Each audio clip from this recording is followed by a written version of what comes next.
there's 100 million surgeries done a year. Mm-hmm. That's roughly 100 million times that somebody's consciousness is unplugged, plugged back in, and then they have to make sense of what happened to their body. Oh. If I told you there's 100 million people a year doing ayahuasca or having some major transformational ceremonial experience, you'd be like, that's a lot of potential for people to really transform the wiring of who they think they are.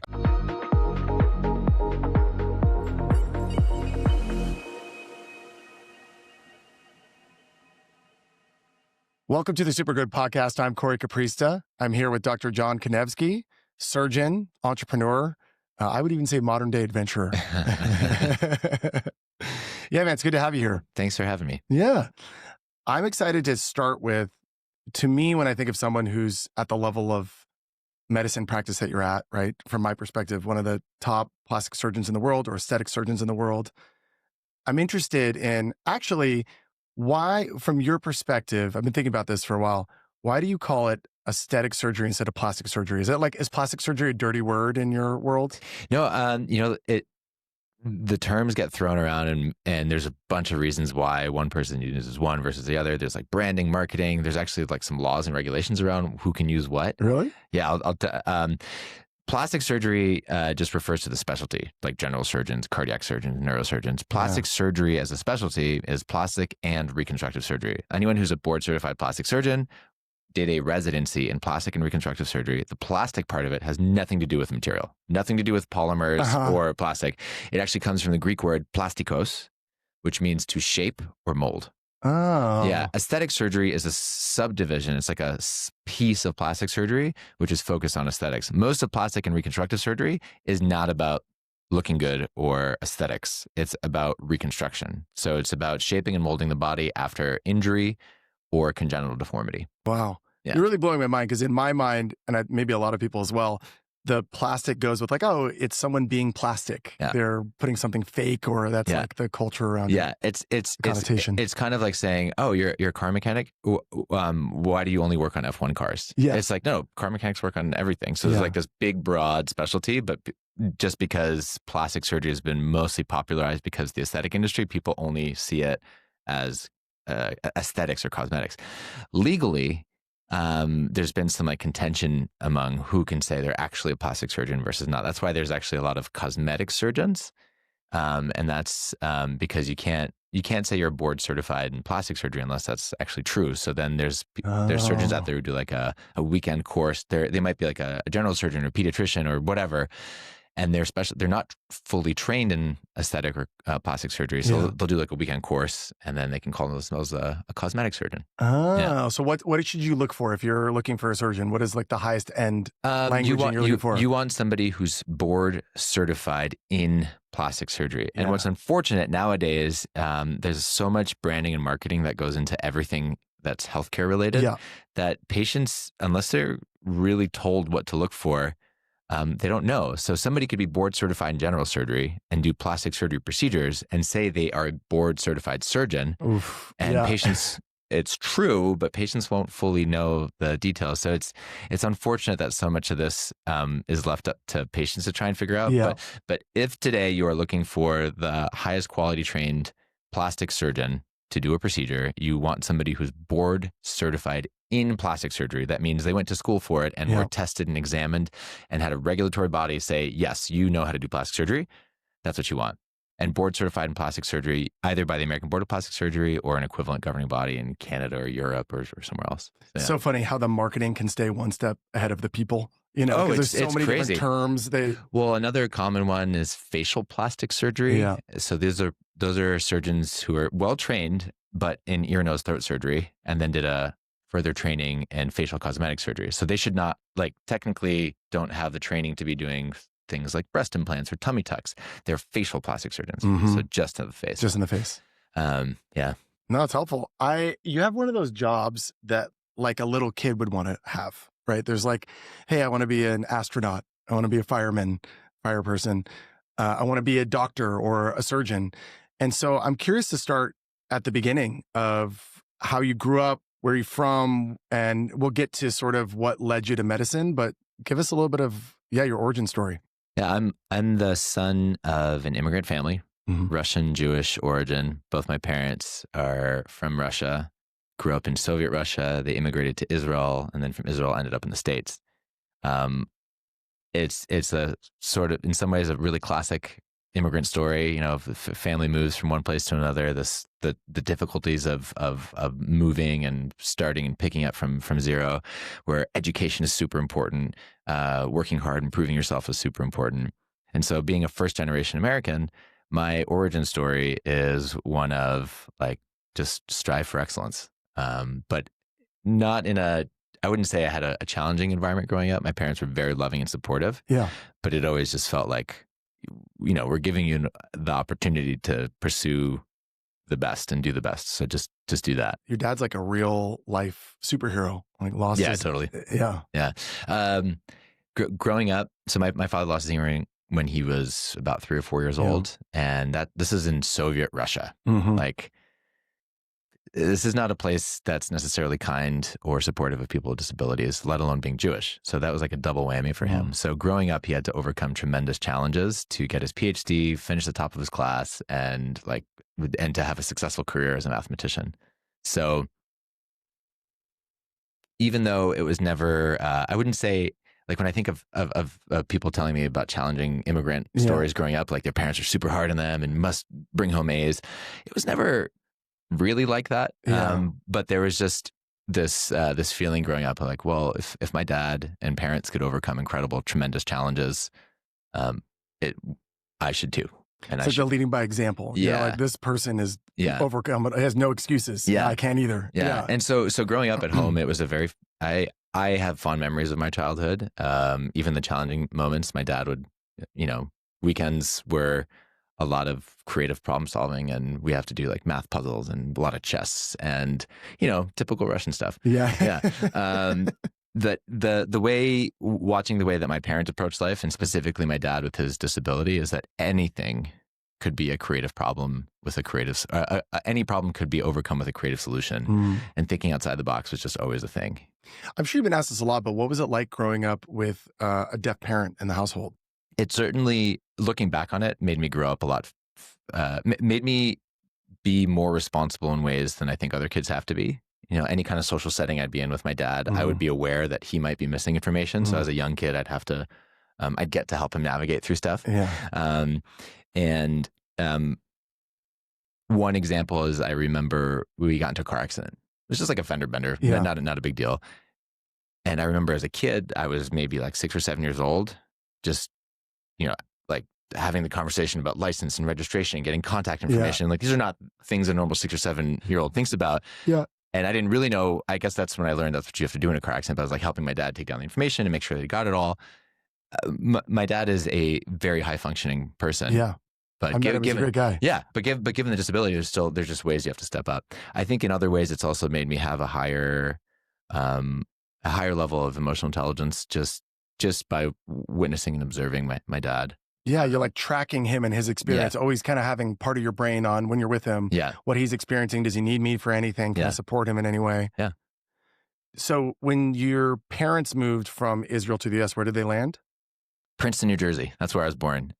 My dad was doing a fellowship at this place called the Institute for Advanced Studies. It's like if Professor X had a brainiac lab. That was basically an institute that Einstein started back in the day, to have a bunch of smart people come together and work on deep problems in physics and math.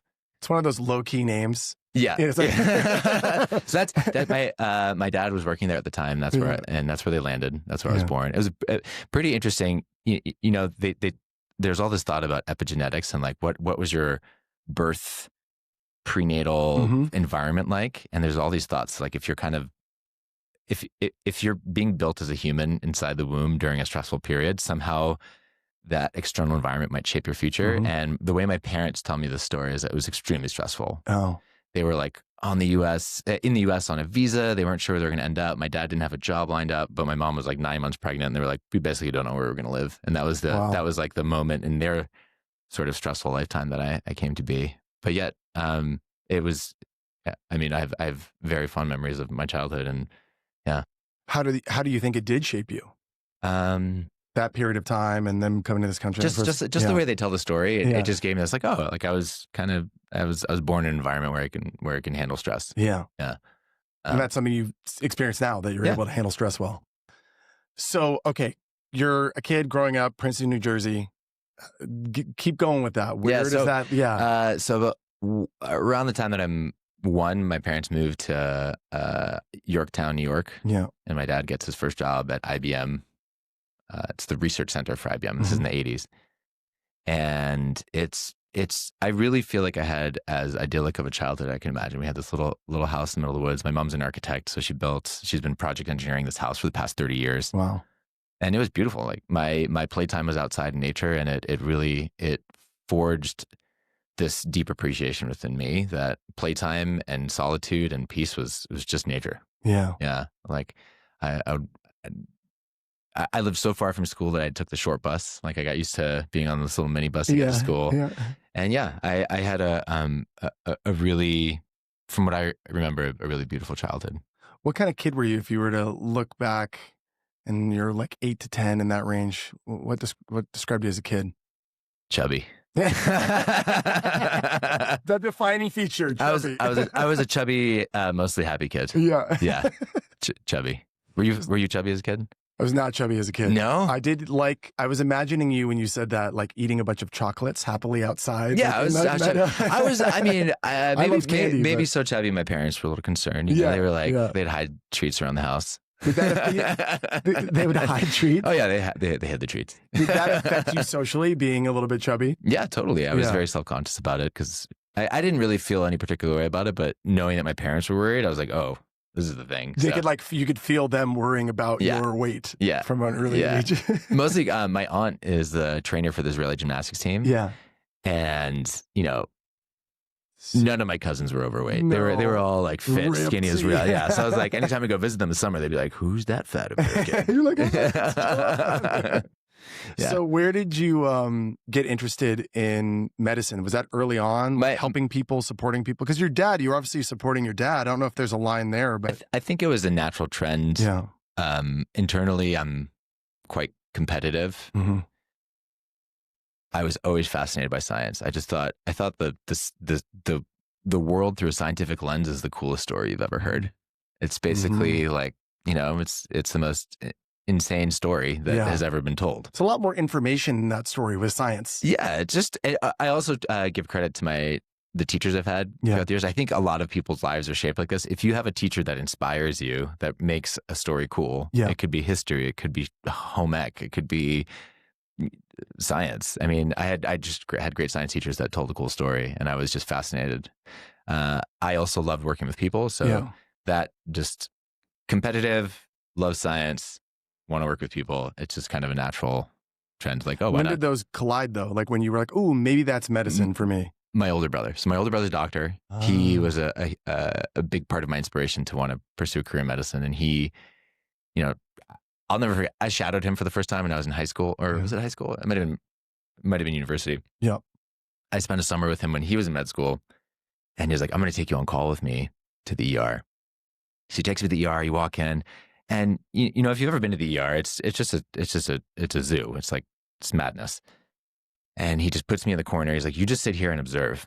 And I think he'd given me a white coat or something at the time, so I didn't look like I was totally out of place. And he obviously asked if I could be there. I was not supposed to be there. Not to scare the patients. Who was that? So I'm sitting there, and the way the ER works is if you look curious enough, you're going to be asked to do something.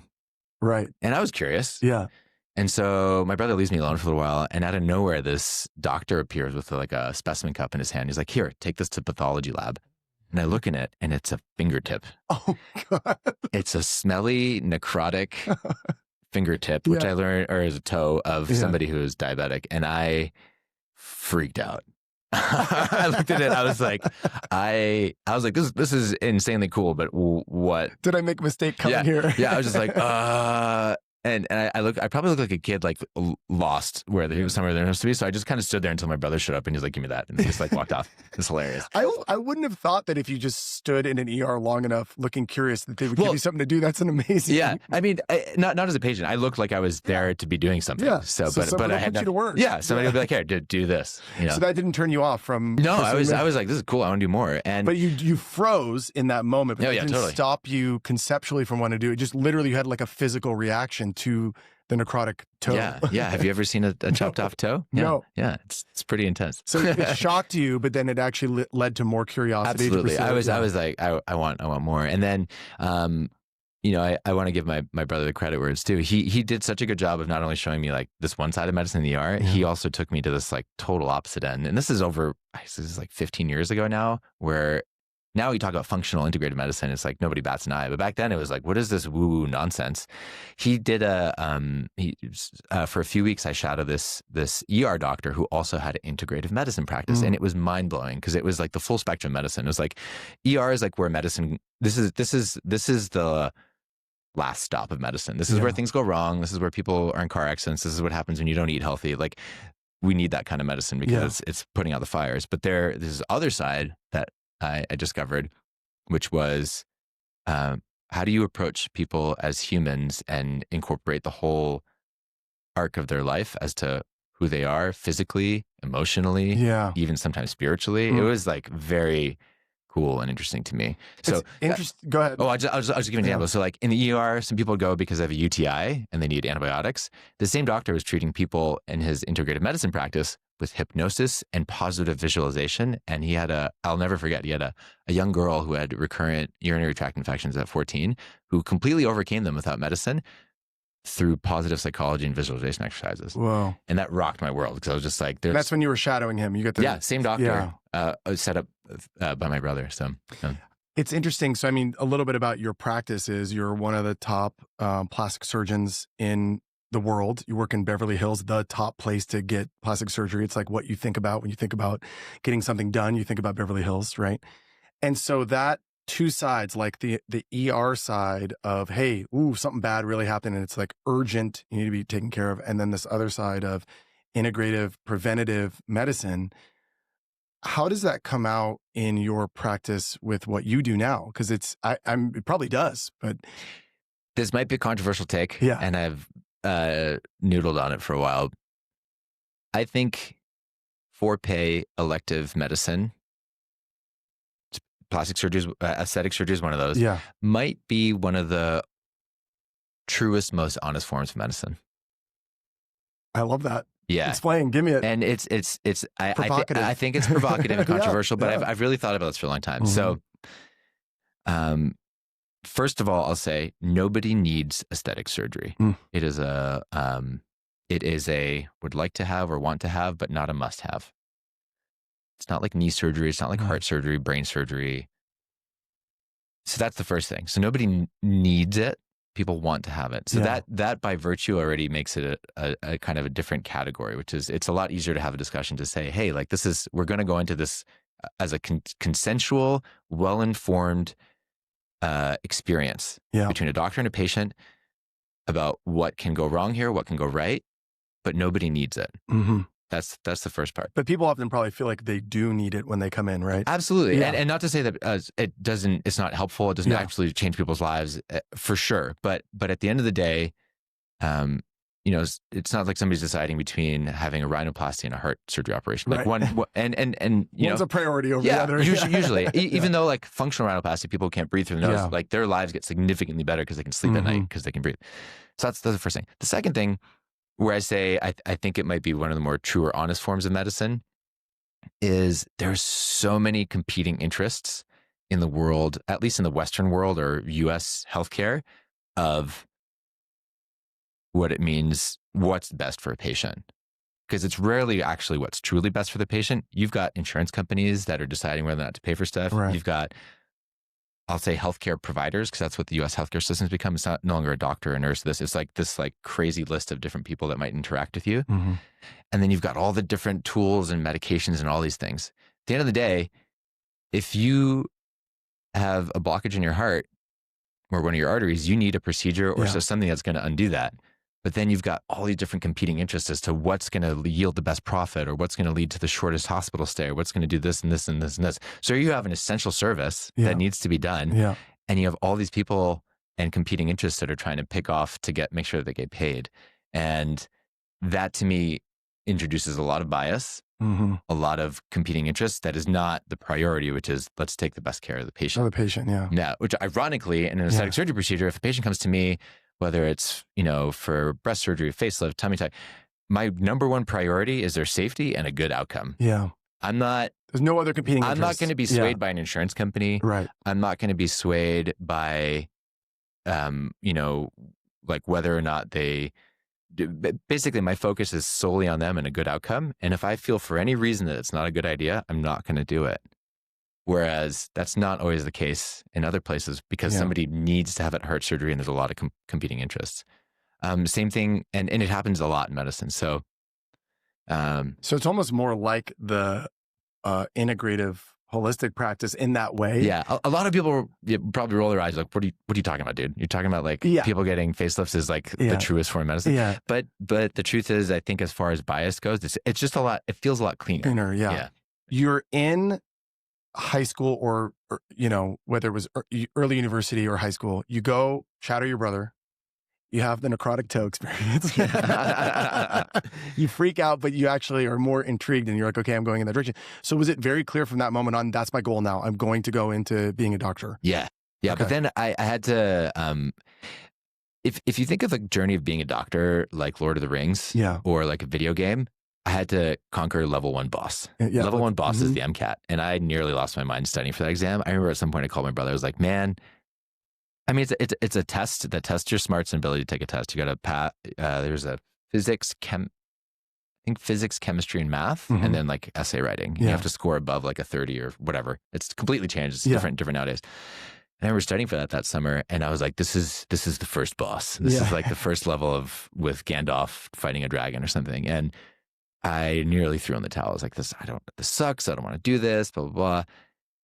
And one night I just threw it away. I was like, I don't want to do this. And I went for a walk. I studied in Montreal, and I went for a night walk. It was during the Jazz Fest, and I went and stumbled upon some music and just totally disconnected and listened to Patrick Watson singing Bright Shiny Lights. You heard of Patrick Watson? No. So good. I still listen to that song regularly and remember that moment being like, that was a life-changing, pivotal experience for me because I just kind of surrendered a little bit to the experience. I said, like, even if I don't pursue a career in medicine, everything will be fine. And just that sense of calm and peace came over me.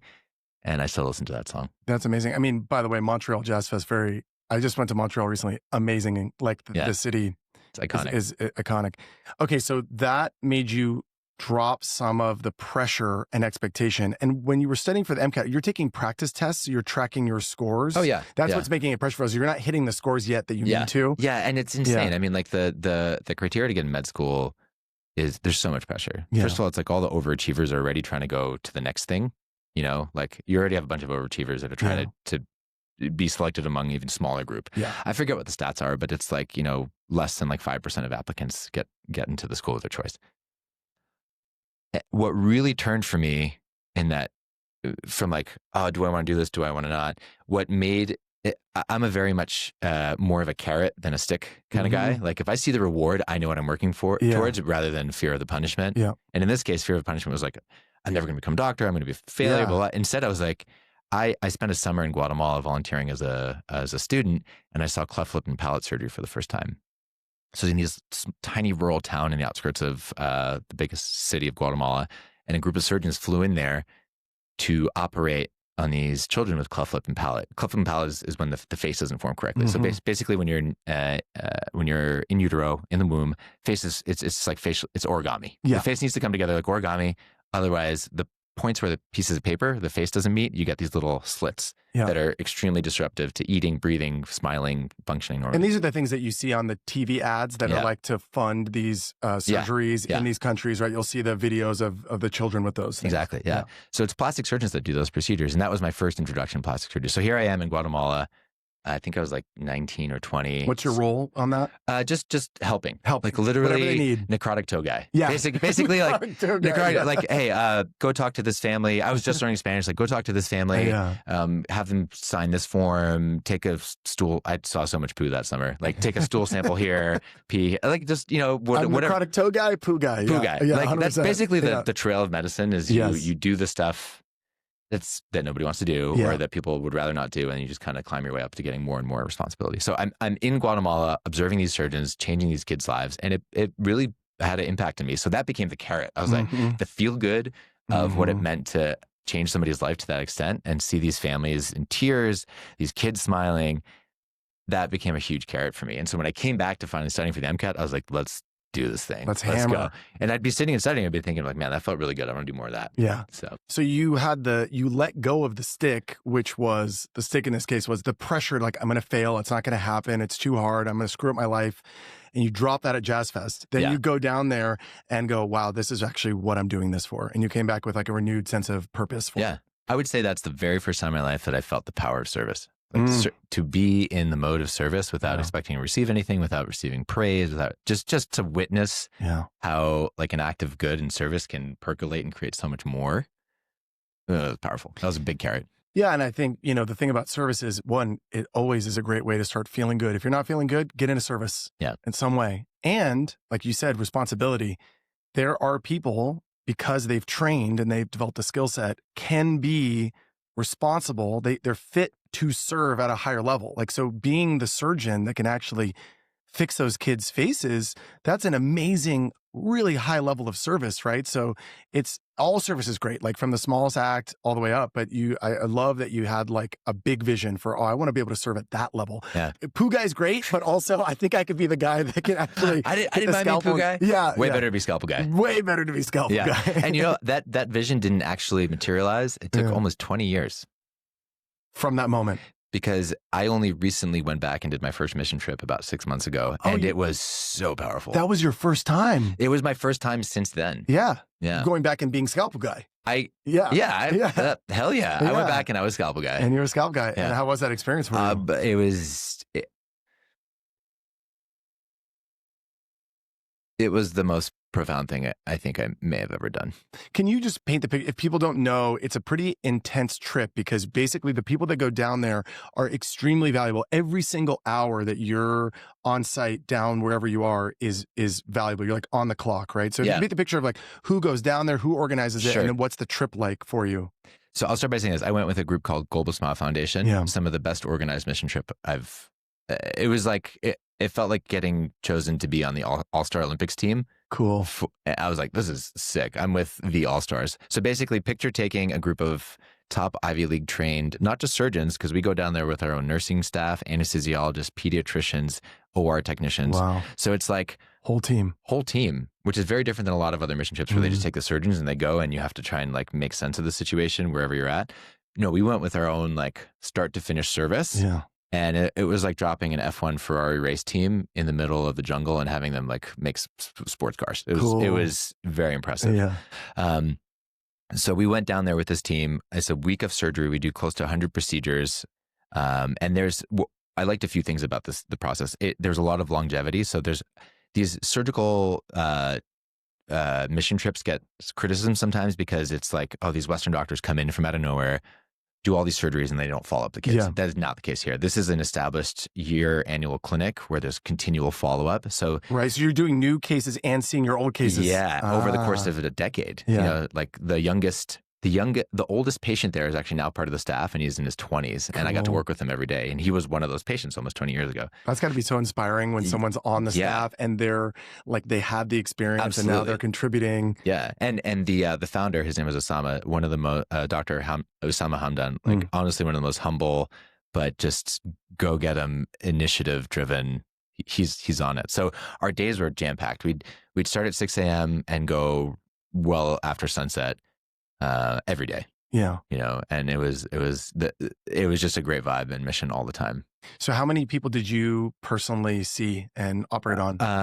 Surgeries, I think we did at least 15 patients, but we also did all the consults for the next year. Cool. and follow-ups from the previous years. So our first few clinic days saw well over 100 patients. Amazing. And the stories were insane, insane. Like, these families traveling by bus, sometimes 30 plus hours through the night with their kids. And they're coming, the waiting room, you walk in and it's like, it was like a zoo, in the sense that there's just so many people from all over the place. There's at least a couple hundred people in the waiting room. Wow. And they're just waiting for this 5-minute turn with this doctor to be evaluated. Mm-hmm. And it was humbling. Mm-hmm. It's very different than me driving to work in Beverly Hills thinking, oh man, am I going to have enough time to get my coffee before I see my first patient? And I got to stop at Erewhon and get I was just hold on. It's like this family of 7, traveled from some remote village where they probably took a number of buses and didn't sleep. And it was very humbling. This is their shot. This is their shot. Yeah. They come in and a lot of them, unfortunately, I mean, we have limited resources. There's only so much we can do. So we can't do all the surgeries for all the patients. So they get sometimes they get delayed to the next year and priorities. And it was humbling. And I would just say that decision to go into service in that way, it was just so profound. People talk about doing ceremonies and retreats and this and that. My takeaway from the experience was, if you are searching for something to give you a sense of meaning and purpose, go serve and do it as intensely physically as possible. Because I was tired, I was sore, I was jet lagged, and yet every day I was surrounded by a group of people that were feeling the same thing, but were like, hell yeah, we're here to do this. Let's go. Yeah, it's like you get out of it what you put into it. And in your case, you put everything into it. You left it all in the field. And so you can be quite, I think, empty, or I should say, maybe a better way to say that is spacious.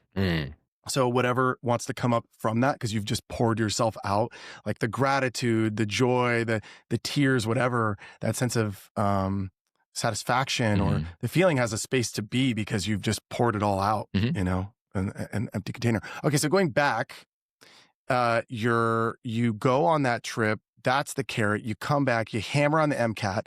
Clearly, because I'm talking to you now about this, you did well. Yeah, I did okay. I wasn't like the top, but I did pretty well. Yeah. Okay, so then you get into medical school, which I'm assuming, you take your test, you put it out there, you hope for the best, you get in, great. You're like, I made it. Okay. At that point, do you know what you're going to do in medicine? You're just like, I'm going to be a doctor. That's my goal. Or you're like, because of that trip, I'm going to be a surgeon? Not yet. Okay. I actually thought I would follow my brother's footsteps and go into family medicine. Yeah. And I had an interesting experience in med school, which is I did my first year of medical school twice. Yeah. Yeah. And I know most people here like, did he fail? What's going on? Yeah. No, I fell in love. Yeah. It was, I was dating somebody at the time, and we were no longer in the same city. Yeah. And I really wanted to be back where my girlfriend was at the time. So halfway through med school, I was in Albany, New York. That's where I started medical school. And I was miserable. It's cold. It's like not Montreal. It just wasn't a vibe. And I was getting lovesick. It's cold. It's out in the middle of nowhere. Yeah. And I thought to myself, I was like, okay, let's try something completely unexpected, and let's apply to medical school while being in medical school. That's amazing. So in the middle of it was the neuroscience, which is like notoriously extremely painful your first year of medical school. It's like probably the worst subject. That neuroscience is the first, everybody's like, what the, it's just bizarre. It doesn't make sense. It's super complicated. And during that month, I decided, I was like, I want to be back in Montreal. I'm going to apply again to med school at McGill, which I never thought I would get in there just because they only take 1 or 2 international students a year. So like, let me just wing it. And 1 or 2 a year. I mean, there are classes like, I think it's like 150 students, but they only have international spots for 1 or 2 students a year. Because they're really cultivating the Canadian doctors. Yeah. But I went for it, and I pleaded to the faculty, and I said, this is my case. Like, I'm obviously not, I'm a bit of an unusual applicant because I'm already in medical school, but I really want to be back here. I really want to train here. Yeah. This feels like home. And I was honest about everything. I said, like, I'm in a relationship here. These are the reasons I want to come back. One thing I've learned about Canadians is they love people who love Canada. Yeah. Hey, exactly. I loved and still do deeply love Canada. It's great there. Amazing there. Yeah. Okay, so you go. Was it daunting mentally to go back to the first year, or was it actually nice because it was like you had some context and you could go deeper? It's what changed the decision for me wanting to do family medicine to go into surgery, because I was like, I was back at the starting line with all this experience and knowledge. And I said, if I'm going to redo this, I basically at that point, I was like, if I'm going to play med school again, I'm going to play to win. And I decided, well, what's the most competitive thing I could do? And I was fortunate. The first year of med school at McGill in Montreal, we got paired with these mentors. And my mentor was a plastic surgeon. And I went to go shadow him the first day of surgery. And it blew my mind. He's a craniofacial pediatric plastic surgeon. Whoa. Which basically, I'll describe the setting. Yeah, please. I walk into the OR, it's my first day of med school. There's a 6-month-old baby on the operating table with its skull completely open, face peeled forward. And there's a team of neurosurgeons and plastic surgeons operating on the baby. And I was like, and there was a little brain pulsing in the light. Yeah. And like, usually when you look at an OR table, it's like this big table and there's a sheet over it and you can visualize the whole body. It just looked like a little pillow. Yeah. There's nothing else because the baby was so small. Yeah. And I was just like, I just couldn't believe it. I thought I was literally watching magic or something. I was like, this is cool.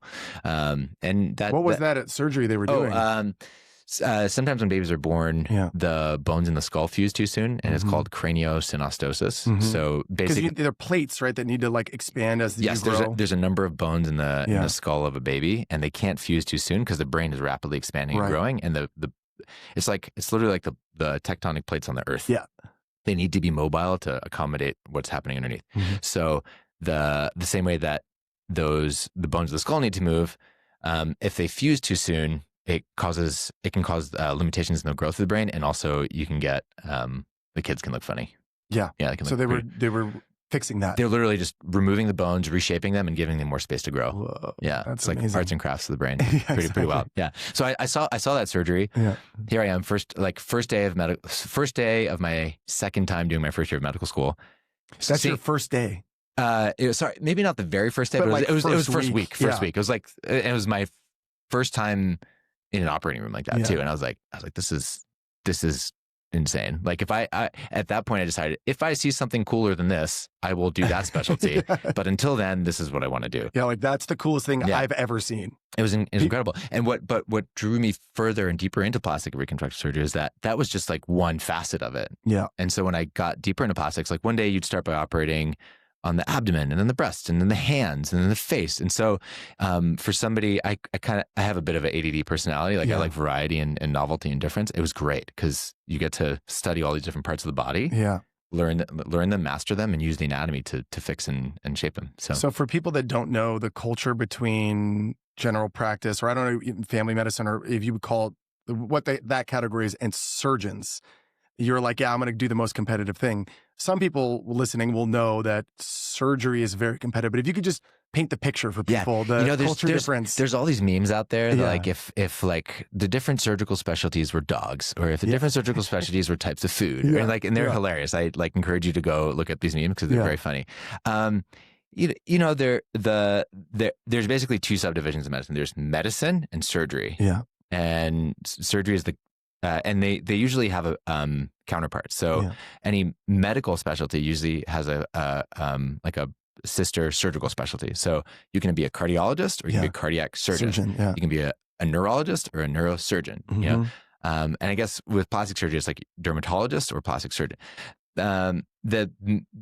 Besides like the knowledge bases, the difference is really what kind of lifestyle and attitude do you have? Like, do you want to put your hands on the problem and fix it, or are you slightly more, say, cerebral and able to think through? And not to say one is better than the other, but like, a lot of the shows and stuff like that portray the different specialties, they're pretty accurate. Yeah. Obviously they're embellished for TV, but surgeons tend to be a little bit more of that type A, slightly asshole personality, which I've encountered a lot of them, but also a lot of great surgeons. And then the medical specialties are usually more the brainiacs, people who are able to sit around and really think through to great detail and depth of the problem and think of some pretty creative solutions. But in medical school, it's like when you're thinking about going after surgery, at least from what I know, that's sort of like, it's competitive. It's the hot shots. They're more like the fighter pilots or athletes of it. It's like Top Gun. Top Gun. Yeah, exactly. And you get filtered out. Some people might want to do it, but they can't, right? So this is like, remember we were talking about med school, the video game? Yes. Or or Lord of the Rings. So the second boss. Yes. The second boss. The second boss after the MCAT is USMLE, which is another, it's a 3-part exam that you have to score as high as you can to get to the next achievement level unlock, which is residency. So you're in med school now, you've done the MCAT, now you have to pass these board exams called USMLEs. And the people with the highest scores have the most options to choose whatever specialty they want. And classically, the most competitive specialty, the one that required the highest scores, would be the surgical specialties. And of those, it was usually plastic surgery, neurosurgery, and cardiothoracic surgery that were like, you needed above a 250 to get into school. And what do you think helped you in that time in your life perform? Like, it's a pretty intense environment just for the most basic, just getting through medical school. You're going for something that's maybe the most competitive, with the greatest filtration. Most people want to go. What did you rely on to get you through that experience? This is like the carrot stick thing again. There was a little bit of stick. I had a scholarship in med school and I was really afraid to lose it. And I had to stay in the top 1% to not lose it. So every exam I was like sweating bullets. I was like, I gotta crush this, because if I don't, like, I might not be able to finish school. Yeah, you were telling me off camera that you had some friends who you don't necessarily name, but you were so on it during med school. I was such a loser. But then during residency, it kind of flipped, right? Yeah, you were able to, like, so I became more cool. Yeah. I was the sit in the front row. Yeah. I was notorious for carrying a duffel bag with me. In addition to a backpack, my duffel bag had index cards, because I would literally make like a stack of 100 index cards for almost every lecture. And I just walked around with them so I could just be studying all the time. I was like a walking meme. People really, I was nice, but people didn't like me in med school. I was just sit at like the front of the two shoes. I was like, I would like pet. Totally. I was very serious about playing to win. I was like, I want to be the best and I want to get after what I want to get after. So I was worried to lose my scholarship, but the carrot was like, I really want to do this career of plastic surgery. I want to be the scalpel guy. It's so cool. I was like, because any other surgical specialty didn't intrigue me that much, because I thought you just kind of become a technician over time. You do the same procedure over and over and over again. Whereas here, I was like, this is cool. You're really doing a lot of different stuff. All the variation that comes with that. Yeah. But I didn't. Well, my best friend in med school at the time, at the very end of med school, was like, dude, you've gotten to where you wanted to go. Like, let's take the foot off the gas and like come have some fun. And integrate yourself. Yeah. Like, stop being such a loser. Yeah, exactly. It's an easier way to say it. So you take the test, and the next leap is going into residency. And is that where you decide whether you get to be whatever your specialty is? That's the bridging point. Yeah. And so, the residency it's grueling, because it's like basically a 5-year interview process. So you don't just need the grades. You need to have developed and cultivated relationships with the mentors who are going to champion you to these programs. Because everybody who's applying, if you're a good enough candidate, you've got the qualification paper, you've got the top scores, top grades, you've done the volunteering, you usually had to publish like a large amount of research. Really? Yeah.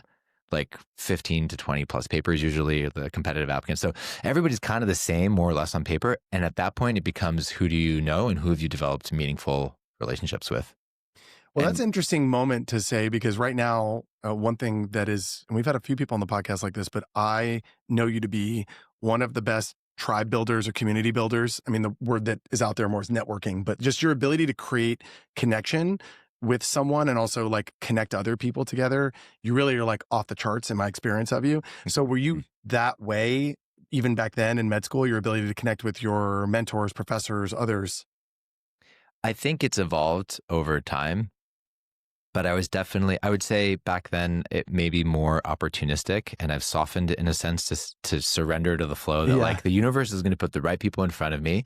I just need to be able to be ready to seize the opportunity and see it. Whereas back then it came from a little bit more of a nervous energy. I remember going to these plastic surgery conferences and being surrounded by, quite literally, it's like, when you're at that stage, it feels like you're surrounded by these celebrities that you want to go talk to, because these are like the giants in the fields of plastic surgery. They've made the biggest discovery. They've published the top papers. They have like these long-standing careers, and so I would go to these conferences and just want to talk to these people and get to know them. And the real sort of like the goal is like, oh, I hope one of them cares enough about me to want to mentor me, because so much of surgery is still an apprenticeship and a mentorship, and you can't read these skills. They gotta be handed down. So. I've been professionally been very, very grateful to have incredible mentors and also to be able to mentor other people. Yeah. Naval calls that specific knowledge. Knowledge you can't gain from a book. You have to get it through experience and doing it yourself. And so it's interesting. Surgery still has so much specific knowledge, right? 100%. Yeah. I don't know that I can't imagine a world where that will go away, even with all the advances in AI. Mm-hmm. To learn that from a robot would be sad. Yeah. Yeah. No, it would be sad because there's such a human side to the process of mentorship. But that's probably, yeah. No, I love it. But did you find a mentor when you were looking to go? Oh, yeah. Yeah. How did that happen? Just by showing interest and grit and hustle. Like, I think it's actually probably very similar to mentorship back in the days of like, you think of like, I'd read these stories of like Da Vinci and these artists who would go apprentice under like anatomists and things, and like they would literally they'd be happy to just scrape the paint off their palette so they could go do the thing next day. And it's the same thing with medical students when they want a mentor. Like they're happy to literally go wash the car of their mentor just so they can like have some time with him in the OR. And you build that trust and safety over time.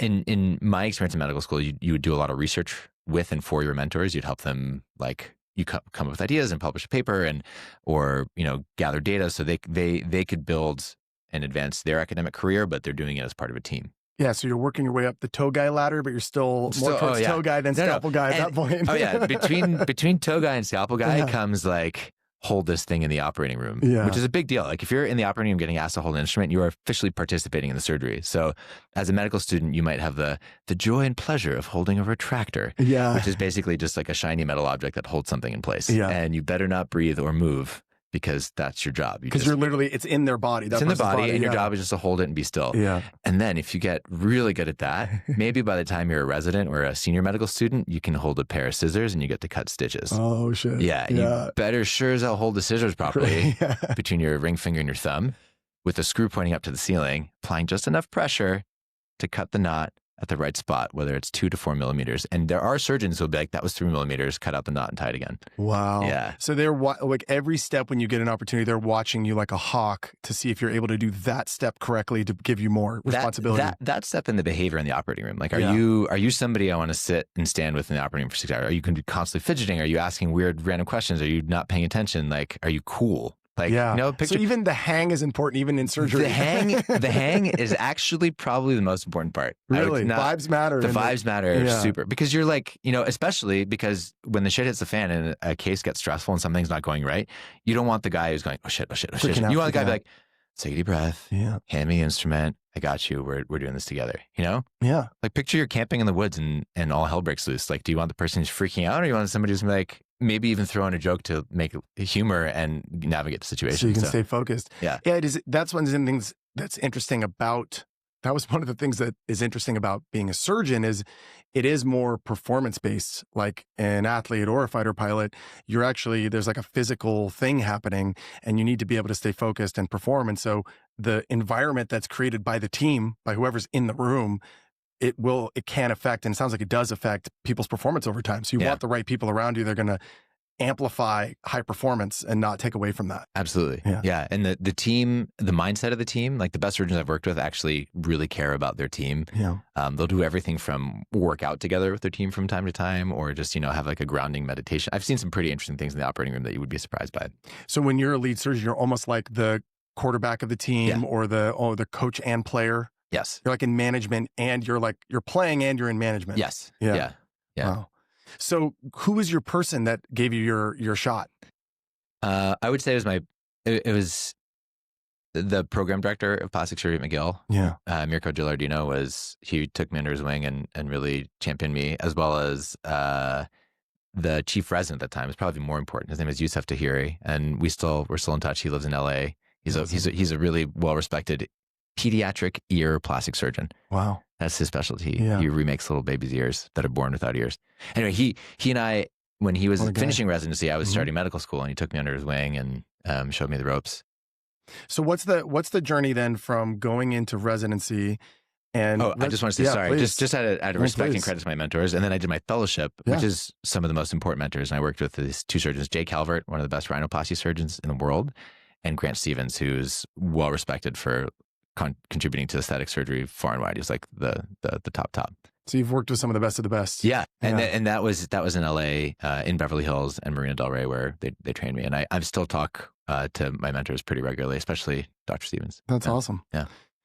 There's the residency is kind of a crazy experience, right? Yeah. It's not a straight line from like, oh, okay, I got into plastic surgery specialty residency and I'm going to, like, there's a lot of stuff you do on that journey, right? Yeah, it's depending where you go, it's anywhere from 5 to 7 years. Yeah. If you do it straight, it's 5 years, and you just work your way up the ladder. You have to learn, especially in plastic surgery, because we interact with so many other surgical disciplines. You have to actually spend time in all those disciplines. Yeah. The analogy I would give is like, if you're a chef at a restaurant, you go work every other job in the restaurant. You'll go work as a waiter, you work as a manager, you do this, or maybe the same on an F1 team. If you're the race car driver, you're also going to go work with the engines, like the engine mechanics and the race car design. So same thing in plastic surgery. You go work with orthopedics, you go work with neurosurgery, cardiac surgery. You do all these surgical rotations so you can learn the nuts and bolts of their specialties, because they often consult plastic surgeons to go fix stuff that may not be going right related to their surgery. And is that connected? You told me once that you did part of your journey was to go work in the ER in Baltimore. Is that correct? I did a trauma rotation. Yeah. It wasn't in Baltimore, but it was like a major trauma hospital. Major trauma hospital. Yeah. And that is learning, like, well, maybe that's not the place we want to go. I remember what you're talking about. It was that a lot of the trauma surgery residents, because there weren't enough gunshot wounds in Montreal, would have to go to a major trauma center in the U.S. where there were more gunshot wounds. So they go good old US of A. Yeah. There's not a lot of guns. There's not a lot of guns in Canada, so people just don't get shot that often. We got plenty of guns for you. Come over to the USA. So, polar bear attacks and ski-doo accidents and snowmobiles, plenty of those in Canada. Can you talk about the polar bear one? Yeah, polar bear one's crazy. Yeah. So when you're a resident on call, basically you sit around waiting for stuff to happen for a 24 to 36 hour period. And because I was in residency in Montreal, we served all of Quebec. And if you look at Quebec, it's like a little pizza slice that goes all the way up to the Arctic. Yeah. Weird stuff happens in the Arctic. Yeah. There's polar bears. And which do actively hunt human beings as prey. Yeah. Especially one of the only animals on planet Earth that hunts human beings as prey. Especially if you're messing with them or in their territory. Yeah. So this particular night on call, there was a father and a son who were sleeping in a tent, and a polar bear mauled the tent. And it was actually, I think, if I remember correctly, it was a smaller polar bear. It wasn't like a big one. It was like a teenager or something. They probably wouldn't have made it to you if it was a bigger one. Exactly. But mauled the son enough. He degloved the scalp, which basically means like removed the scalp of this poor person. Degloved is a nice term for that. Yeah, you take any like weird term and then you get the medical one, like, oh, that's what it's called. Yeah. Degloved. So yeah, this patient arrives almost a full 24 hours later with a pizza pie sized piece of scalp and exposed skull. And so we did the reconstructive. I was, as resident at the time with the staff surgeon, we did the microsurgery, basically reattaching millimeter-sized blood vessels and nerves to reestablish blood flow to this piece of scalp. Amazing. So if you're in the USA and you need to know how to treat polar bear wounds, you go to Canada. And if you're in Canada and you need gunshot wounds, you go to the US. Yeah. Unless, I don't know, maybe if you're in Alaska, you see some of those things, but yeah. So let's talk about titties.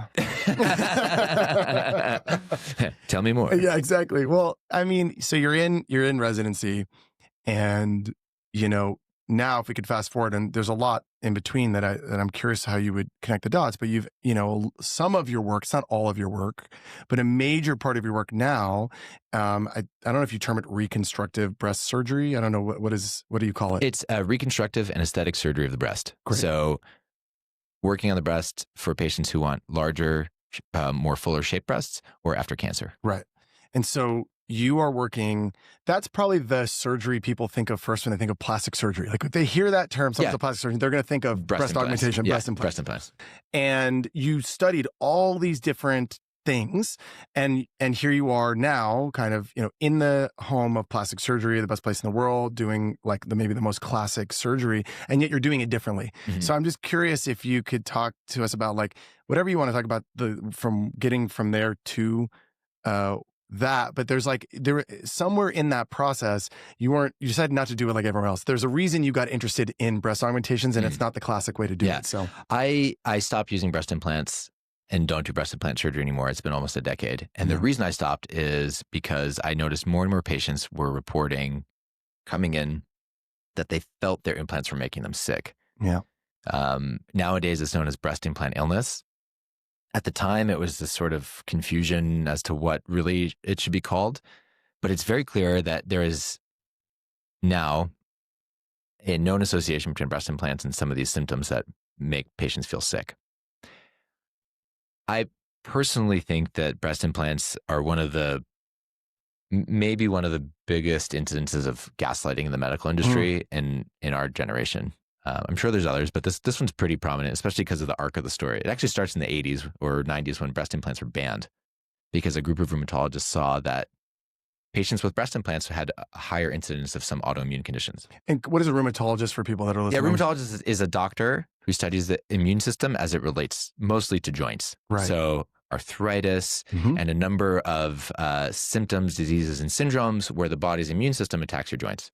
That's a rheumatologist. And so they were noticing something. These rheumatologists that study inflammation, they study immune system, they were noticing a pattern. Yeah, they were saying these patients with breast implants have what we think is a syndrome called ASIA, autoimmune mediated silicone problem. So basically, something about the silicone is triggering these patients' immune systems to overreact and attack their own bodies. This is in the 90s. FDA got a hold of this and said full ban on breast implants. That's when silicone breast implants stopped being a thing and saline breast implants were introduced. So this is a saline breast implant has a silicone shell and is filled with saline, salt water. And that happened for a while. And then a bunch of studies were done, industry-funded studies that showed, actually, no, breast implants are fairly safe. It's okay. And then they came back on the market. And that happened for another 15, 20 years. Yeah. So enter my experience, which is I'm in my last year of training, doing my aesthetic surgery fellowship here in LA with some of the top surgeons. And this sort of breast implant scandal explodes again. This is what year, roughly? 2018. 2018. Yeah, 2018. Yeah. So 7 years ago now. Basically, what happened for me is the fourth or fifth patient of the day came in saying, I think my implants are making me sick. Yeah. And at this point... So the fourth or fifth in one day? In one day for follow-up. And two things were happening. One is there was more and more stuff happening on social media about patients saying, breast implant illness, breast implants. And there's for sure an association with, the more we hear about something, the more we think it might likely be us that has it. And that happens to medical students in medical school, all the right? time. What's the term for that? Med studentitis. I had it every class. It'd be like, I think I have cancer, also this and this and this and this. But it becomes even more common when it's all over the news and you actually have some of those symptoms. So there's that happening, but there's also the fact that there is a very real medical association with what's going on. That some people who have a predisposition, so you're more likely to have autoimmune issues, and getting implants will actually make that worse. Yeah. At that point, I said, as a doctor, I don't know. I don't have the tools to discern who's going to get sick from implants or not. So probably especially because back to what I was saying before is aesthetic surgery is not necessary.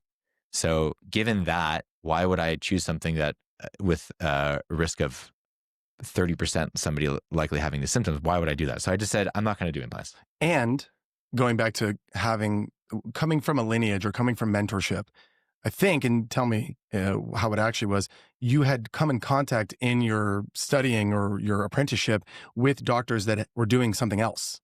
There was an alternative that you were aware of. Oh yeah, and that's what my practice is focused on now, which is fat grafting to the breast. So using your own natural fat to shape and mold the breast, and removing implants.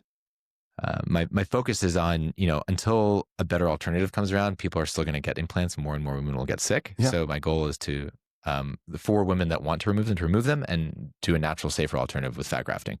Yeah, but when you had the patients coming in and you the studies were exploding, did you already know there was an alternative, or did that come later? That came a bit later. Okay, so you just first said, I'm not going to do these anymore. Yeah, I was like, I don't want to do this anymore. Yeah. And then it wasn't until I started practicing that I started to hone on certain skills and techniques that I think made it a lot better. So first of all, I do a lot of awake liposuction and harvesting of fat while patients are awake, which I think in many situations is safer and leads to an easier recovery because you don't have to deal with general anesthesia. Yeah. And the second thing is using fat grafting. So I have a way to process and handle the fat so more of it survives. So now, what is a breast? A breast is skin. Yeah. It's breast gland and fat. And it's not implant, So in my mind, doing a surgery with fat is it's a more natural way to do it. I can build you a better breast. Yeah. It'll look more natural, it'll feel more natural, and it ultimately is a safer option. What do you hear, I think it's important to talk about this because there are a lot of listeners who either are someone who's either had implants, whether they're silicone or saline. I imagine probably more silicone from what I know, but you know better than me. There are people that are considering getting them removed and wanting a replacement or not sure they should get a replacement. There are people that have been considering having one for a long time, or they may have a friend that has been talking about it and considering it. So what do you hear are the biggest myths or misconceptions about the options, especially with the fat alternative, the fat graft alternative to the implants? The two biggest things I hear is I don't have enough fat. Yeah. And the fat's not going to survive. Yeah. Both of those. And fat's not going to survive. Go ahead and describe that. Yeah. So those are technically true, but it just matters. Let's get into the details. So a lot of patients come to see me because they've been told by other surgeons they don't have enough fat. Yeah. And the truth is there's a lot of fat in the body. If you take enough small amounts of fat in the right places, you can actually gather it. But there's pros and cons to being on the smaller side. The downside is you may need to take more fat from more areas, but the upside is that you don't need as much fat to make a big difference. Right. Now, the question about fat surviving, it is absolutely 100% true that not all of the fat survives. And what do you mean by survives? So picture that's a powerful word, right? Yeah. If I took a handful of seeds of grass and just threw it into a lawn, not all those seeds of grass are going to grow. Only the ones that will plant in the right spot, get enough water, and get enough nutrients from the soil. It's the same thing with fat. So if you take enough fat and transplant to somebody, not all of the fat survives, only the ones that are in the right condition. And we know scientifically what that means. You want something that's smaller than a millimeter cubed, just the right particle size distributed in the right area. So it's really, a lot of it does come down to proper technique and the way the fat is handled. In the best hands today, usually there's somewhere between a 50 to, let's say on the high end, 80% survival rate of the fat. So if I take 100 cc's of fat, or let's say a can of soda is about 330 cc's. If I took a can of soda worth of fat and put it into a person, usually the best case scenario is about 50% of that survive, which is about roughly a cup. A cup is about 125 cc's. Yeah. So it's really just about what do you want to end up with? And then you do more than that, knowing that not all of it survives. So it's not like, oh, I'm going to put you to the initial is not what you're going to end up with. You plan for that. Yeah. And I go through a process of informed consent with my patients. Informed consent is super important, which is you say, these are all the things that are possible. I want you to be as well informed as possible so you can consent for this procedure. I want you to know all the risks, all the benefits and outcomes. And the thing that I talk about with fat grafting is that it is not an exact science. I can't predict exactly how much will survive. I will do my best to make sure everything I can control, and I'm going to tell you everything you can do, control to make as much fat survive. But there's still that kind of unknown percentage, and not all of it. It's a double-edged sword. What's great about it is it's organic, and then what's less predictable is it's organic. Yeah, and the thing, another thing that happens, I coach my patients, is everybody walks out of the operating room like, this is amazing. I love the size of my breasts because they're usually very, very large. Yeah, because they have to be. Well, I've put in numbing fluid, which makes them swollen. There's inflammation that happens from the procedure, and I've put in more fat and survive. So people walk out of the surgery like, holy. What is going on? Real knockers. Yeah, real. The boobs are big, and then I coach them and advise them and say it will progressively get smaller over the next 4 weeks. Don't get discouraged. It will shrink, but whatever you're left with at 4 weeks will still be a lot bigger than we started. So obviously, we're not here necessarily. We're not trying to convince people to get aesthetic surgery, but we know it's a very popular one, and we wanted to share about that. Is there anything you'd want people to know that are considering this, just like, because a lot of people I know come up to you that are thinking about this, that are our friends that hear about you and they just kind of get like a low key friend consult. And people are asking you all the time about these things. So is there a message you would want people to think about or consider? You want to be a hell yes. Yeah. I think the worst thing you can do for your psyche and your body physically is to be unsure if you want to do a procedure. Yeah. This is not like buying a car. This isn't like a random weekend trip. It's a major, often life-changing experience that you're putting your body through. And being a hell yes means you know the reasons why you want to do it. You've researched it heavily, and you're confident that even knowing the potential risks that you're going to still go through with it. And being a hell yes to surgery usually means you're going to be happier with the results on the other side. Yeah. Like you've done the mental work to be like, this is truly what I want. The worst thing you can do is be unsure of it or do it for the wrong reasons. Wrong reasons include doing it for somebody else, thinking that it's going to dramatically improve parts of your life that surgery just can't do. It's not going to necessarily get you a new relationship, a new job, or get you on, like some crazy new opportunity. Usually the things that surgery will change is just your body. Yeah. That's it. The rest of the work comes from within. From within. So I think it's important to talk about something that I've seen you post about. We've talked about it. And even just in its name, which is surgery as ceremony, it's kind of a provocative phrase.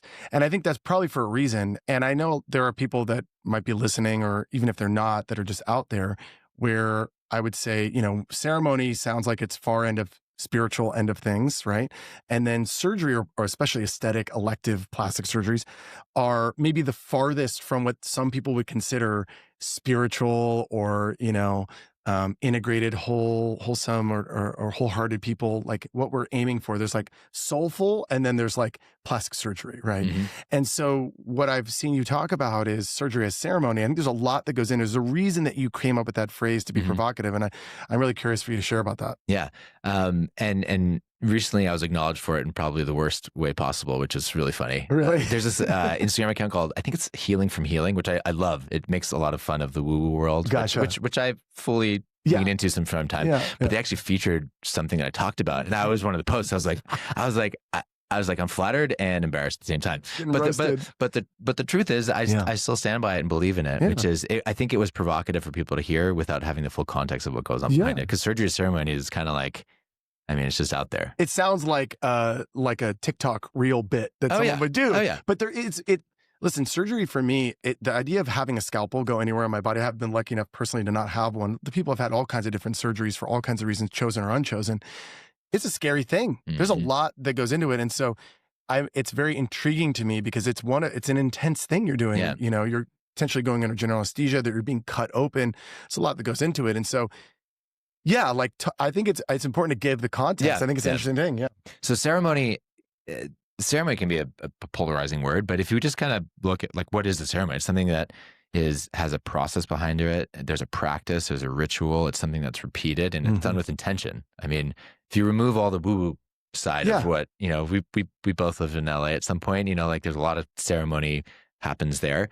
The Olympics is also a ceremony. Yeah, it's a beautiful ceremony. Right. You can have a wedding ceremony. That's right, wedding ceremony. Yeah, exactly. These are all these are things that are done with intention. And reverence, that it's important and it's meaningful. Yeah, exactly. Yeah. So surgery as ceremony, the principle or thought process behind it is that the actual origin and roots of surgery were very ceremonial. Mm. And if we look at the nuts and bolts of the surgical process, it is still very much ceremonial. We just don't see it that way. Yeah. So can you talk about the origin part? When you say that, I'm so curious. I've never heard that before. I was in Egypt about 3 years ago, and I was at the temple of Horus. Mm-hmm. Horus was the Egyptian god of healing and medicine. And I was standing in front of these hieroglyphs, and they were just depicting surgical instruments. And my mind was blown. I was like, this is so cool. I'm a doctor standing here maybe 7,000 years later from whenever this was created. Yeah. I think it was something as early as 3,000 or 4,000 BC, which is really blew my mind. Whoa. So it was 5,000 years, whatever. And I'm looking at these surgical instruments depicted in hieroglyphs. And then the Egyptologist explained to me, he's like, yeah, they were talking about the importance of dosage and prescription of medicine. Wow. And then the eye of Horus, the symbol is the RX that's in prescription. Wow. Yeah. So here I am thinking about this. And ancient scalpel guy was on the wall. Ancient scalpel guy was on the wall. And I'm sure Necrotic Toe Guy was there somewhere too. Holding. Yeah, just holding. Yeah. Pooh guy's there as well. Yeah, Pooh for sure. They're all the characters just replicating. Yeah. It's just, and in that moment, they were talking about the ceremony behind things. And I said, at what point did we disconnect from the ceremony of what surgery was? Because then it was this major ritual sort of rite of passage. Yeah. Probably more risks back then too, Way right? more risks. Yeah. But still, you'd have the dude in the corner with the essential oils burning the elements as an offering to the gods. You'd have people dressed in ceremonial robes doing surgery at a certain time in a certain way. A lot of honor, a lot of thought and intention went into it. But now I'm going to just kind of describe this parallel to you. Yeah. And it really clicked for me. It's like, okay, so you go into surgery in the morning and everybody's wearing the same colored clothes. Scrubs. Yep. Their ceremonial garb. Yes.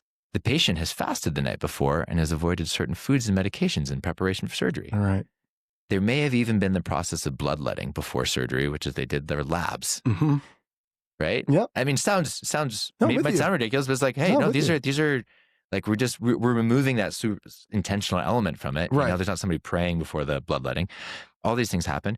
And then before surgery, there's even sort of an intention setting, which is this informed consent process, which is like, here's all the nuts and bolts. So it's like ceremony is still happening. We were just removing sort of this magical intentional element from it. We're still doing a commercialized version of and it. It's still ceremonial. There's still a protocol that gets followed, practice that gets done, and a ritual to it all. So my idea behind surgery ceremony is let's bring back some of the intentionality to it, because it gives us patients the ability to reconnect to the transformation that happens not just to the body but to the mind. And so the protocol of surgery ceremony it's a 3-part process. The first is working with a therapist, sometimes with ketamine assisted psychotherapy, to drop into the intention and thought process behind surgery. It's like surgical psychotherapy. Right. But why? Why am I doing this? Like, why what does it mean to me? Yeah, it's not uncovering like, you know, all the past of your psychology. Is saying like, why am I doing this? What are the thoughts and feelings I have in my body? What are the fears and anxiety I might have related to this procedure? Maybe also, what am I trying to create in my life or for myself through doing this? Then the second part is the actual surgery itself, which I do the majority of the time is awake with some anesthesia, but I also use ketamine and I also use music that's from the first part, because music is incredibly powerful as a tool to help give people comfort, but also meaning and storytelling and a symbol to hang on to as they go through this process. I also bring up I'm actually trying to hold a ceremonial space by talking to my patients. Yeah. And then we're not just shooting the shit. I'm bringing up words, phrases, symbols that they've said during that first psychotherapy session that was told to me by the therapist that helps them feel grounded and calm. And then the third part is body work that they often do with the bodywork therapist. So it's the invitation to come back home to your body. It's beautiful. Yeah. I also think it's interesting because your surgeries are elective. Yes. So it's a great place to put surgery as ceremony, because in this case, it is someone who is choosing something and you can actually create kind of a journey for them versus like, you might have surgery that's not on purpose. You didn't choose it, you didn't want to have it, but this is a chance to actually get ahead of that and treat it differently. Yeah. And so when I looked at the stats, and the bigger vision I had for this is, well, there's 100 million surgeries done a year. That's roughly 100 million times that somebody's consciousness is unplugged, plugged back in, and then they have to make sense of what happened to their body. If I told you there's 100 million people a year doing ayahuasca or having some major transformational ceremonial experience, you'd be like, that's a lot of potential for people to really transform the wiring of who they think they are. I'd also imagine the world might look a little different. It would look very different. But the reality is that's happening 100 million times a year. It's not the same as a super powerful psychedelic, but it is this major shift in consciousness that comes with a physical change that people then have to make sense of. Yeah. And when I had the lens from that perspective, I thought, oh, wouldn't it be amazing if every surgical discipline, just before you go into the operating room, you have like a moment where you set an intention, you have a protocol and a process around what is the life that I want to visualize once I'm healed and healing in this? Like, that's healing instead of fixing. Yeah. And I think the world could be a dramatically different place if that's how surgery was approached. If every day we sort of hijack the process of surgery, not just as a physical fix it, but as an invitation to create psychological lasting change. It's really cool. Yeah. Well, one thing that I find really impressive about you is your schedule as a surgeon, right? And you've been doing surgery in your own practice how long now? 5 years. 5 years. Yeah. And it's how much of training did you do up until that point? It's like it was long, 15 years. Yeah, 15 years, right? So it's 20 years of going through this. And one thing about you that I know is that to do your job, it's like a performance you have to show up and perform the way an athlete would or a pilot would. And I experience you as a very consistent and disciplined person in terms of responsibility taking. We were talking about that joke, like you go from being the toe guy and you work your way up the ladder of responsibility, and you're now at the very high level of responsibility. You're the team leader, you're the quarterback, you're the most responsible for this experience. And so something you've said to me is you don't feel very consistent in terms of how you feel about yourself. Yet I think we can agree that your ability to serve or perform has consistency. So what does it take to actually be this disciplined or show up and deliver time after time after time, no matter what? Carrot versus stick. Yeah. Yeah, I really, so what I meant when I said is I feel like I could be more consistent. You know, there's, I think whether it's social media or whatever plays this role, gives us this image. I know how consistent I could be. Yeah. I could wake up every day at the same time. I could meditate the same way. I could make the same breakfast and this and this and this. So that level of consistency is something I strive for. I don't always hit it. But what it takes is extreme commitment to my body and mind. Yeah. Like the reason I work out and try and stay in great shape is so I can do good surgery, because it's very physically demanding. And if I feel weak or if I don't feel in top physical shape, I'm not going to perform as well in surgery. I'll be even more exhausted at the end of the day. But the better shape I'm in, the better I can operate. And the better physical shape I'm in, usually in better mental shape. I asked you how you were doing today, and you were like, "Yeah, I'm okay." I'm like, "Just okay." Like, I didn't roll BJJ today. So I didn't do my jiu-jitsu yet. I didn't do my jiu-jitsu. I'm going after this. You're going after this. Exactly. That's what I'm saying. Fitting it in. Well, that's interesting. Like your role, yes, it is some about consistency or doing the same thing every day, but it's also a creative craft. And so it also, I find a lot of creative people, they do thrive to some degree with some level of variation. Where is that spark of that inspiration or that creative spark? And something you talked about with your dad is your dad is like a creative problem solver to the nth degree. And, you know, at the top, I said, hey, he's a surgeon and an entrepreneur. And so going back to a little bit of the creative side, like your dad has worked in AI for 20 years. Longer, probably close to 40 now, to be honest. 40 years. Like, listen. It wasn't called AI then, but yeah, it was. What was it called back then? I mean, he's a speech recognition mathematician. Right. So speech recognition is in like pattern recognition, AI stuff, but almost, you know, he did like 20 plus years at IBM and now almost 10 plus years at Google. So you were immersed in a creative problem solving, creativity, but also science, math, technology. So talk a little bit about beyond surgery, some of the things that you've done that I think scratch that creative problem solving itch. Yeah. I mean, I would sit in lectures in medical school and just be fascinated by the stuff I was seeing and think, oh, you know, we're talking about I'm learning skills to help one person at a time. How could we use whatever's happening here to help 1,000 people at a time? And that's where sort of the upbringing of my dad and creative problem solving came in. And scale, right? Being able to do things with technology that scale. So the first thing that really piqued my interest was before AI was called AI, it was called big data or machine learning. Yeah. And I remember a lecture on medical epidemiology and statistics where it was so boring, so painfully boring. But they're talking about the patient files and the thousands and thousands of data points that happen. And it hit me. I just recently had a conversation with my dad. He came back from Singapore and he was telling me about big data machine learning. This was, honestly, it was like maybe 2009.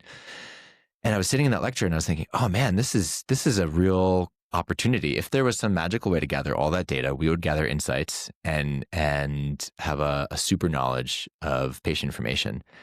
And I was definitely not the first person to have this thought, and I will not be the last. But there was a lecture that was given like 30 years prior of somebody talking about the medical record, the patient record, as this wealth of information that the human mind can't possibly make sense of. And that led to me developing my first entrepreneurial effort, which was a company called Imagia, which I was involved in the beginning of, which was a medical imaging AI company. So we would use the top AI scientists based in Montreal to gather data from hospitals, to look at medical images, to come up with meaningful products and tools to solve problems. And we did everything from looking at retina scans to figure out what kind of medication to give for people who are going blind, to looking at colonoscopies under a camera to figure out what kind of medication and tools that they should have for surgery for colon cancer. All the way to like lung scans. So anyway, basically it's using AI plus medical images makes cool products. And that's gone like through the roof recently, right? The ability to use AI to like, And this was a bit before that jump in performance. This was 10 years ago. That company was in 2015. So, and then that interest in robotics and surgery and AI has evolved, and I've been fortunate to work at Neuralink. Yeah, I want to talk about your Neuralink. Man, that is like, I mean, that's wild. That is just, I am continuously humbled to be able to be part and have participated in that. What was, talk to us about what you were doing with them. About 5 years ago, I engaged with the company to think through some of their surgical processes. And let's talk about what Neuralink is first. For those that know. Most people might know, but maybe not everyone knows what Neuralink is. Very simply, Neuralink is a brain-computer interface company. So putting chips in the brain to help people use their brains to control things that a computer can control. Right. And there was like recently Neuralink was able to have someone like play a video game, I think, with just their mind, right? This has been for a while. Neuralink's operated about 9 patients so far. Yeah. People with major neurodegenerative disorders, what that means is they can't move their limbs. Yeah. Some of them can't even speak. And so now using their thoughts, they can control a cursor on the screen and have way more autonomy. Think of anything that you can control with a click, you can now technically control in your life. It's incredible. Which is just about anything. Anything that Bluetooth can connect. You can turn on music, you can move a wheelchair, you could send an email. Like suddenly you go from being completely locked and dependent on people to now having almost way more autonomy. Yeah, a lot of the world at your fingertips, or like, that you're connected to. The most impressive example of what Neuralink's been able to do recently is for a patient with ALS. It's called, it's also known as Lou Gehrig's disease, amyotrophic lateral sclerosis. Basically, over time, patients lose the ability to control their muscles, including their vocal cords and eventually breathing. It is a terminal illness. You will unfortunately die from it. But as patients get progressively more debilitated, they can't move, they can't speak. And so this particular patient, using the Neuralink implant, now can click on a keyboard on a screen to choose words that is trained, and the computer is trained on his voice AI to synthesize his voice. So now for the first time in years, his wife and kids can hear him speak. That's incredible. I mean, that's like, it's mind-blowing. It's like, what? Yeah, we're in the future. And you know what's crazy? It still hasn't really gotten that much press, which I think is some of the biggest medical breakthroughs, and it will continue because any part of the brain that has been impacted could potentially benefit from Neuralink implant. And so, okay, that's great. Now we got Neuralink's amazing. We're living in the future. I know there's also very controversial in some ways, but going back to what role were you able to play at Neuralink? So I have a lot of skills in high volume surgery centers and doing surgery on patients that are awake, and also doing it in a way that helps people feel safe and comfortable. So my role at Neuralink has been to help with some of the surgical protocols for safety after surgery, and some of the stuff that the surgical robot does. So very both cool. On the surgery side. So more of a consulting role to help them figure out how they do what they do. Exactly. Yeah. And it's interesting. Neuralink as a company will go through this growth experience, which is what the plastic surgery industry went through. Nobody, at some point, it was a hard sell to the world at large that why would you take a perfectly healthy functioning person and do a risky procedure on them for potentially some visual benefit, like aesthetic benefit. That might have been crazy 50, 60 years ago, but now it's happening thousands of times a day. Yeah. And the world has accepted it. It's become safe enough, common enough that it's not an issue. Neuralink will go through a similar growth experience where nowadays the only people that it makes sense to have a Neuralink implant for now, safety-wise, is somebody who has a serious disability. But at some point, there will be such benefit and safety around the procedure that it will make sense for people who are not otherwise physically disabled, meaning people that are functioning normally and healthily, to get an implant. That kind of paradigm shift is going to be important. And that's the sci-fi world that may be coming for us, right? Yeah, and that's an important story to be part of and to tell. Yeah. So at the end here, I'm curious, one of the things that stands out the most about you before we end is you travel more than almost any person I know. You are a world traveler, and you're so adventurous. Can you just tell me, like, how do you look at travel as the role it plays in your life? And what do you think makes you a person that just is so, I don't know, adventurous, courageously out there? And you just... I'm probably running from something. Like all of us, I'm probably running. No, but to be serious, I think travel is the most engaging way I can stimulate my mind. Yeah. It's I'm completely changing my environment. I'm seeing things from a new perspective. There's a lot of novelty, and I love that. Like, I love new things and new experiences, hearing a new language, seeing new things, going to a new place. I'd like to change my environment as much as possible, and that's the best way to do it. One day, if I could just plug myself into a virtual reality mainframe, I'd probably do that too. But until then, I will travel as much as I can. Yeah, I see a lot of creative people that in order to be at their kind of peak of their creative output, they have to be inspired. They have to keep connecting with different art and locations and kinds of people and experiences that creates pattern matching, all of that leads them to be able to be at their most creative. And I think you are a very creative problem solver. So I can see that travel is a stimulator for you in that. Well, great. This is fantastic. Thanks for joining me on the podcast. What should people know how they can connect with you? The best way is probably through Instagram. Yeah. My Instagram is at drjon.k. That's drjon.k. And always happy to connect and hear questions and answer and talk to people. Beautiful. Yeah, thank you. Thank you for having me. It's such an honor. It's a pleasure, brother. Thank you to my guest, Dr. Jon Kanevsky. Please like, subscribe, and follow us. It's a pleasure to have you. And until next time, stay super good.